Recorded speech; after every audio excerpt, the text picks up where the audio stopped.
മുത്തപ്പന്റെ ആരൂഢസ്ഥാനമായ കുന്നത്തൂർപ്പാടി മുത്തപ്പൻ ദേവസ്ഥാനം താഴെ മടപ്പുരയിൽ എല്ലാ സംക്രമ ദിവസവും വെള്ളാട്ടവും മറ്റു ദിവസങ്ങളിൽ കണ്ണൂർ, കാസർഗോഡ്, കോഴിക്കോട്, വയനാട് ജില്ലകളിൽ നിന്നുള്ള ഭക്തരുടെ ആവശ്യപ്രകാരം അവർ പറയുന്ന ദിവസം നേർച്ചയായി വെള്ളാട്ടവും മൂലംപെറ്റ ഭഗവതിയും കെട്ടിയാടുമെന്ന് managing trustee S K Kunhiraman Nayanar അറിയിച്ചു. ശ്രീ മുത്തപ്പൻ്റെ ആരൂഢസ്ഥാനമായ കുന്നത്തൂർപ്പാടി മുത്തപ്പൻ ദേവസ്ഥാനത്തെ താഴെപ്പുടിക്കൽ സംക്രമ വെള്ളാട്ടവും അനുബന്ധിച്ച് ഈ ഭക്തജനങ്ങൾക്ക് നേർച്ച വെള്ളാട്ടവും കഴിക്കാൻ അവർക്ക് പറഞ്ഞ ദിവസം. പിന്നെ കർക്കിടം 30 വരെ ഈ സംക്രമ വെള്ളാട്ടമുണ്ടാകും. അതിൻ്റെ അടുക്ക് ഭക്തജനങ്ങൾക്ക് നേർച്ച വെള്ളാട്ടം കഴിക്കാം.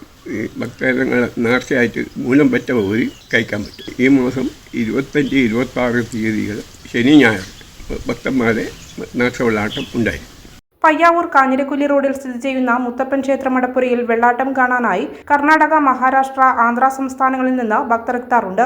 ഈ മാസം 25-നും 26-നും നേർച്ച വെള്ളാട്ടം നടക്കും. രാവിലെ 11-ന് മുത്തപ്പനെ മലയിറക്കും. തുടർന്ന് വെള്ളാട്ടം 2 ദിവസങ്ങളിലും ക്ഷേത്രത്തിലെത്തുന്നവർക്ക് അന്നദാനവും ഒരുക്കിയിട്ടുണ്ട്.